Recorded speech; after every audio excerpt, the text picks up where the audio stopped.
السلام علیکم دوستو آج ہم آپ کو ادب کے کچھ ایسے واقعات سنائیں گے جس سے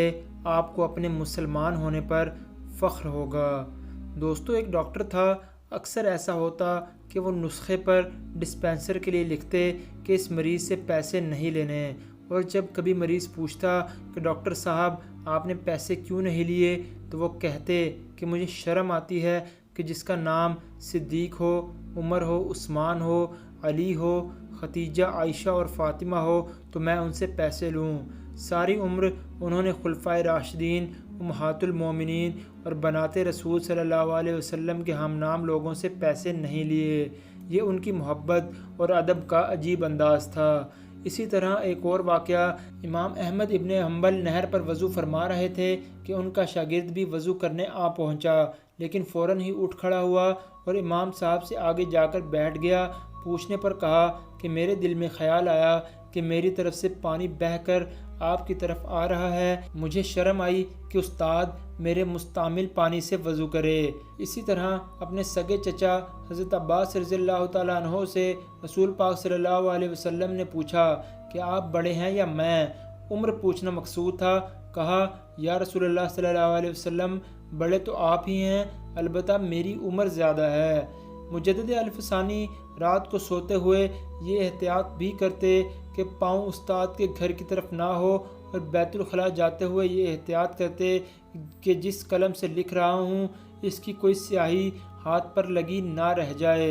ادب کا یہ انداز اسلامی تہذیب کا ترہ امتیاز رہا ہے، اور یہ کوئی برِ صغیر کے ساتھ ہی خاص نہ تھا، بلکہ جہاں جہاں بھی اسلام گیا اس کی تعلیمات کے زیر اثر ایسی ہی تہذیب پیدا ہوئی جس میں بڑوں کے ادب کو خاص اہمیت حاصل تھی، کیونکہ رسول پاک صلی اللہ علیہ وسلم کا یہ ارشاد سب کو یاد تھا کہ جو بڑوں کا ادب نہیں کرتا اور چھوٹوں سے پیار نہیں کرتا وہ ہم میں سے نہیں۔ ابھی زیادہ زمانہ نہیں گزرا کہ لوگ ماں باپ کے برابر بیٹھنا، ان کے آگے چلنا اور ان سے اونچا بولنا برا سمجھتے تھے، اور ان کے حکم پر عمل کرنا اپنے لیے فخر جانتے تھے۔ ان کے صدقے اللہ انہیں نوازتا بھی تھا۔ اسلامی معاشروں میں یہ بات مشہور تھی کہ جو یہ چاہتا ہے کہ اللہ اس کے رزق میں اضافہ کرے، اسے چاہیے کہ وہ والدین کے ادب کا حق ادا کرے، اور جو یہ چاہتا ہے کہ اللہ اس کے علم میں اضافہ کرے وہ استاد کا ادب کرے۔ ایک دوست کہتے ہیں کہ میں نے بڑی مشقت سے پیسہ اکٹھا کر کے پلاٹ لیا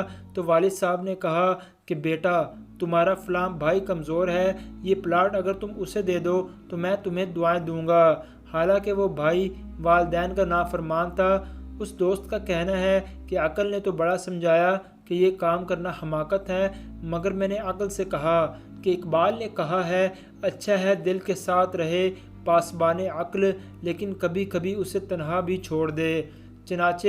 عقل کو تنہا چھوڑا اور وہ پلاٹ بھائی کو دے دیا۔ کہتے ہیں کہ والد صاحب بہت خوش ہوئے، اور انہی کی دعا کا صدقہ ہے کہ آج میرے پاس کئی مکانات اور پلازے ہیں، جبکہ بھائی کا بس اسی پلاٹ پر ایک مکان ہے۔ والدین کی طرح استاد کا ادب بھی اسلامی معاشروں کی ایک امتیازی خصوصیت تھی، اور اسی کا تسلسل بھی صحابہ اکرام کے زمانے سے چلا آ رہا تھا۔ حضور پاک صلی اللہ علیہ وسلم کے چچا کے بیٹے ابن عباس رضی اللہ تعالیٰ عنہ کسی صحابی سے کوئی حدیث حاصل کرنے جاتے تو جا کر ان کے دروازے پر بیٹھے رہتے۔ ان کا دروازہ کھٹکھٹانا بھی ادب کے خلاف سمجھتے، اور جب وہ صحابی خود ہی کسی کام سے باہر نکلتے تو ان سے حدیث پوچھتے، اور اس دوران سخت گرمی میں پسینہ بہتا رہتا، لو چلتی رہتی، اور یہ برداشت کرتے رہتے۔ وہ صحابی شرمندہ ہوتے اور کہتے کہ آپ تو رسول اللہ کے چچا کے بیٹے ہیں، آپ نے مجھے بلا لیا ہوتا تو یہ کہتے کہ میں شاگرد بن کے آیا ہوں،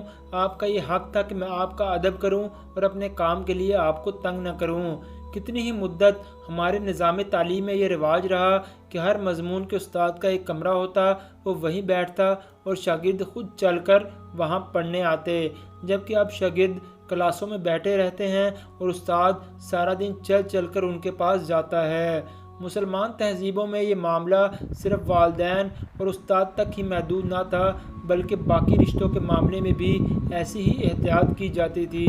وہاں چھوٹا چھوٹا تھا